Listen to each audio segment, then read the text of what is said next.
বগুড়া বিশ্ববিদ্যালয়ের বঙ্গমাতা শেখ ফজিলাতুন্নেসা মুজিব হলের আবাসিক ছাত্রীদের জানানো যাচ্ছে যে তাদের সকল দাবি ব্র্যাকেটের মধ্যে গ্যাস, পানি, বিদ্যুৎ, লিফট, ইন্টারনেট, ক্যান্টিন সহ পূর্বের ন্যায় নিরাপত্তা মেনে নেওয়া হলো এবং তাদের হলে অবস্থান করার পূর্ণ অনুমতি দেওয়া হলো। 17 দিন ধরে ওদের কর্মবিরতি চলতেছে। হঠাৎ করে তাদের সিন্ডিকেট মিটিং হয়ে গেল, হঠাৎ করে তারা আমাদেরকে হল ছাড়ার জন্য কথা করে দিল।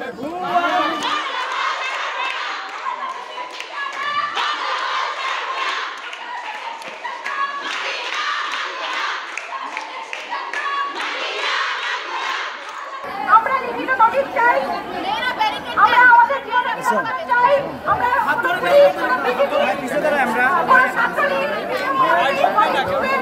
হলে থেকে আমাদের চাই না, আমরা লিখিত নোটিশ চাই।